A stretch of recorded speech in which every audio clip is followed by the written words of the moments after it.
Pubbing, apa itu pubbing? Pada video ini kita akan kupas mengenai pubbing. Pernah nggak kalian merasa kesepian, tidak dianggap, oleh orang sekitar kalian karena mereka terlalu sibuk dengan gawai, atau dengan handphone mereka?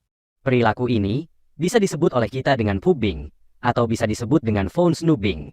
Pubbing merupakan sebuah perilaku seseorang yang asyik dengan gadgetnya sendiri, ketika sedang berhadapan dengan orang lain, atau sedang berada dalam suatu pertemuan. Bayangkan ketika kamu berada dalam situasi ini. Kamu sedang duduk di meja makan bersama keluarga atau teman, namun bukannya terlibat dalam interaksi yang hangat dan penuh perhatian. Sebagian besar dari kita justru sibuk dengan ponselnya masing-masing. Kamu asyik sendiri untuk scroll media sosial, sekedar membaca pesan, atau melihat notifikasi yang baru diterima, sementara kamu tidak memperhatikan orang-orang di sekitar kita yang merasa terabaikan.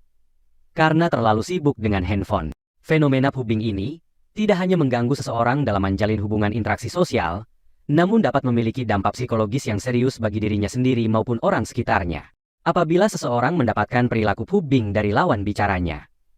Hal ini menimbulkan perasaan tidak dihargai, rasa kesepian, dan bahkan dapat membuat dirinya mengalami penurunan dalam tingkat kepercayaan diri. Sebuah studi menunjukkan hasil bahwa perilaku pubbing yang dilakukan oleh seorang individu dapat merusak hubungannya dengan individu lain, baik itu dengan pasangan, keluarga, maupun teman. Lalu, mengapa kita cenderung melakukan pubbing? Salah satu alasannya adalah kecanduan terhadap handphone dan media sosial. Notifikasi yang terus-menerus muncul dalam handphone dapat memberikan dorongan dopamin. Dorongan ini dapat membuat seseorang merasa senang dan terhibur. Namun di sisi lain kita lupa akan pentingnya kehadiran dan interaksi nyata dengan orang-orang sekitar. Lalu, bagaimana kita bisa mengurangi perilaku pubbing? Berikut beberapa strategi yang bisa kita terapkan. Sadari kebiasaan. Pentingnya untuk menyadari apakah kita melakukan pubbing atau tidak. Cobalah untuk memperhatikan frekuensi penggunaan ponsel, terutama ketika dalam interaksi sosial. Membuat aturan. Tetapkan aturan dalam keluarga ataupun lingkungan pertemanan. Seperti tidak menggunakan ponsel saat makan bersama. Hal ini dapat membuat kamu lebih fokus pada orang-orang sekitar. Temukan alternatif. Coba untuk mengalihkan perhatian dari ponsel pada kegiatan yang lebih interaktif.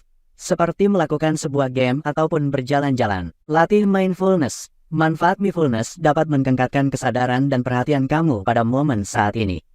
Hal ini membantu kamu lebih menghargai kehadiran dan interaksi dengan orang lain. Gunakan teknologi secara bijak. Manfaatkan fitur dalam handphone seperti mode Do Not Disturb atau batasi penggunaan aplikasi tertentu. Dalam dunia yang semakin terhubung secara digital ini, perlu kita ingat bahwa kehadiran seseorang secara fisik dan penuh perhatian sangatlah berharga. Mari untuk terus berusaha hadir dalam interaksi sosial, memberikan perhatian dan penghargaan kepada orang-orang sekitar kita.